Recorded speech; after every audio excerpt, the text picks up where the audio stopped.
Good morning. Hi, everybody. It's Dr. Lisa. I wanted to chime in to talk about girls and autism this morning. I am actually going to write a blog about girls and autism that may come out this weekend. And one of the reasons that I wanted to talk briefly in a video about it is because I hear a common problem.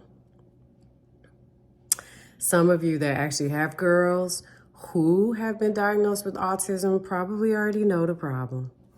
What I'm encountering lately is parents of girls who are older who are telling me something very disturbing, which is because my daughter spoke, no one believed she had autism. Sometimes I hear that from parents of boys as well, but I'm mostly hearing it from girls because, as all of you know, girls are a lot more chatty, and for some girls, it is really hard to determine whether or not they have autism because they do communicate. But see, speech is different than social communication, right? So when we deal with speech, we're talking about articulation. We are speaking of phonetics, different things that we need to know in parts of speech. And if those sounds and words are coming together to form sentences and et cetera, which would be language, right?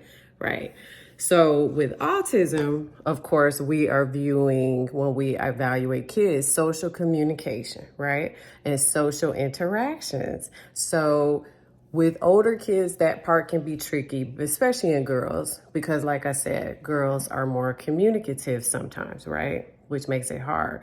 But what some professionals are forgetting is to determine whether or not these girls have restricted and repetitive behaviors, and you do have to look for those. Why? Because that's a part of the criteria for autism. And so sometimes when the girls come to me and I start asking questions even to them that may show me that they have restricted and repetitive behaviors, bingo, some of these older kids are being diagnosed with other mental health conditions and are on so much medication. And when they come to me and some of my colleagues, we're just kind of blown away that no one ever evaluated these girls in particular for autism. When you go back in history with the parents and even ask questions, very simple questions, and I've talked about this before, such as when they were little, did they hand flap or have unusual hand movements, any type of hand flapping? Did they walk on their toes? Did they have, or are they rigid? Is it hard to move them from new activities? Do they insist on sameness? Are they a picky eater? Do they have to have things a certain way? And do they line up video games? Do they line up toys? I mean, these are some of the questions that are missing when girls communicate with other people. So what I'm hearing is that they're diagnosed with ADHD. Kids with ADHD do not perform restricted and repetitive behaviors. If kids are young and they walk on their toes, because sometimes toddlers walk on their toes, that's fine. That's not the only symptom of autism in the restricted and repetitive patterns of behavior criterion. My goodness, 10-year-old girls could have had interventions when they were 2-year-old girls. But some are very nervous about diagnosing autism, and it is hard because you have to specialize in it. I get that. The broader problem for me is not listening to parents.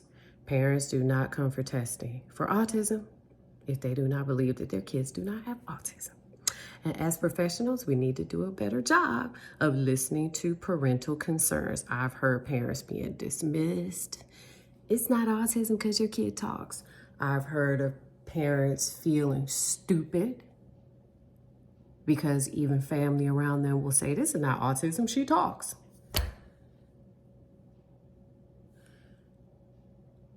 I can't tell you guys how many parents have told me in tears, I feel so relieved because somebody listened to me, somebody understands, and now somebody has validated my concerns and my child is diagnosed with autism and can get the help that she needs.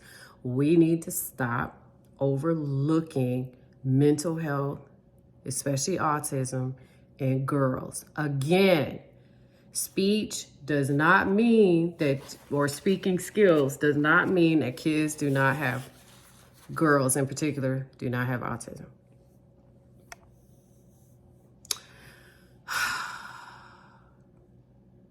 And it bugs me. And so I wanted to make a video about it because I want to remind all of you that if you are a parent and you, or a guardian, and you have concerns about your daughters possibly having autism, there isn't anything wrong with advocating on behalf of your child and having it ruled out.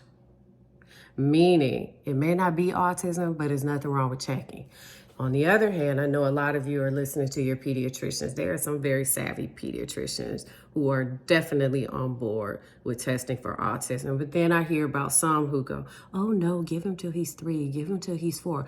Guys, we can diagnose autism in kids from 18 months on.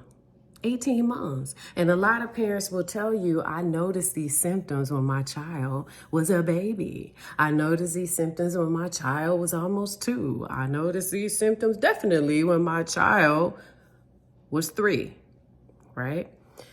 No matter who we are and where we are, we all develop communication skills at the same rate. It doesn't matter your location, your culture, your ethnicity, the same rate. By 18 months, our world in communication merges with socialization skills, and that's why we all can talk to each other. This is why parents are coming to you all and saying, hey, something's going on. You know, I can't figure it out. My kid is not talking. I heard that about one of my kids too. And I said,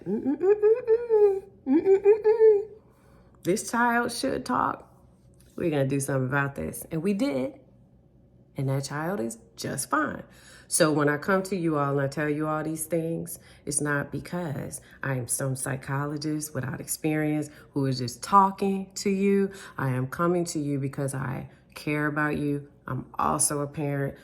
I also have personal experience with special education teams outside of being a school psychologist with a doctorate in clinical psychology. And this is how I know that you don't settle for what everyone tells you. If one person tells you no, but you still suspect autism, there'll be somebody like me who will evaluate your child and tell you yes,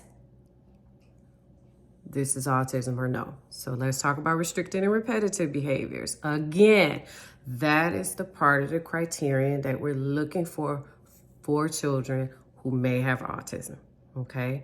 So when you see them staring at lights, mirrors,